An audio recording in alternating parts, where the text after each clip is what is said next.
कुएं में क्या था? सब्जी वाले के बेटे की हिम्मत से सब डर गए। क्या आप कभी किसी ऐसे कुएं के पास गए हैं जहां से बच्चों के रोने की आवाज आती हो? ये कहानी है एक लड़के जो गया तो अकेले था, लेकिन लौटा तो पूरे गांव के लिए हीरो बन गया। और उस कुएं में क्या था, ये जानने से पहले थोड़ा डर सहना पड़ेगा। अर्जुन 13 साल का लड़का अपने पिता के साथ सब्जी का ठेला लगाता। पढ़ाई में थोड़ा कमजोर था, लेकिन दिल बहुत मजबूत था। गांव के कुछ बच्चे उसे नीचा दिखाते थे। सब्जी वाले का बेटा कुछ नहीं कर सकता। वो हंसता, लेकिन अंदर ही अंदर चुपचाप सहता। पर अर्जुन में कुछ और ही आग। वो कुछ बनना चाहता था, ऐसा कुछ जिसे लोग याद रखें। एक दिन गांव में अजीब घटनाएं होने लगी। रात के 12 बजे पुराने कुएं के पास से बच्चों की रोने की आवाजें आने लगी। लोग डर गए, कोई बच्चा उस रास्ते से नहीं जाता। बूढ़े कहते, वो कुआं अब जिंदा है, वहाँ कुछ है जो नींद में नहीं जागते में डराता है। गांव के लोग रात होते ही दरवाजे बंद कर ले। फिर एक दिन अर्जुन का छोटा भाई बना राजू खेलते खेलते गायब हो गया। किसी ने देखा था राजू उस पुराने कुएं की तरफ जाते हो। घर में कोहराम मच गया। पुलिस मशालें लेकर ढूंढा गया, पर कुछ नहीं मिला। सबने कहा राजू अब नहीं मिलेगा, वो भी उस कुएं का हिस्सा बन गया है। पर अर्जुन ने हार नहीं मानी। उसने कहा अगर डर से सब चुप रहेंगे तो और बच्चे भी गायब हों। अर्जुन ने एक टॉर्च ली, एक लंबी रस्सी और अपनी मम्मी की चप्पल, क्योंकि वो हर वक्त राजू वही चप्पल पहनता था। रात के 12 बजे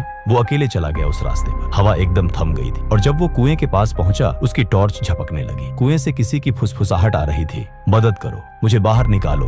अर्जुन ने टॉर्च कुएं में डाली, कुछ नहीं दिखा। पर अचानक एक ठंडी हवा ने उसे धक्का दिया। वो गिरते गिरते बचा। उसे लगा किसी ने उसका हाथ पकड़ लिया, लेकिन डर में उसने रस्सी बांधी और नीचे उतरने लगा। 10 फीट, 20 फीट, 30 फीट, फिर एक कोना था जहां से हल्की रोशनी आ रही थी और वहां बेसुध पड़ा था उसका भाई राजू। अर्जुन ने राजू को उठाया। उसके हाथों में डर था, पर दिल में हिम्मत। उसे ऊपर खींचा और गांव की तरफ दौड़ पड़ा। राजू की जान बच गई। उसने बताया कोई और बच्चा उसे कुएं में खींच रहा। उसकी आंखें सफेद थीं और शरीर मिट्टी से बना हुआ। गांव वाले चौंक गए। कुएं को बंद करवा दिया गया और अर्जुन अब कोई उसे सब्जी वाले का बेटा नहीं कहता था। अर्जुन ने सिखाया जो डर को हराता है वही असली हीरो होता है। हिम्मत हमेशा बाहों की नहीं, दिल की होती है। और सबसे जरूरी बात, कभी भी रात में अकेले न जाए। कई बार जो खेल लगता है वो डरावना सच बन जाता है। अगर आपको अर्जुन की कहानी से कुछ सीख मिली हो तो इस कहानी को दूसरों के साथ जरूर शेयर करें। अगली कहानी में मिलते हैं एक और डर, एक और सीख और एक नया हीरो।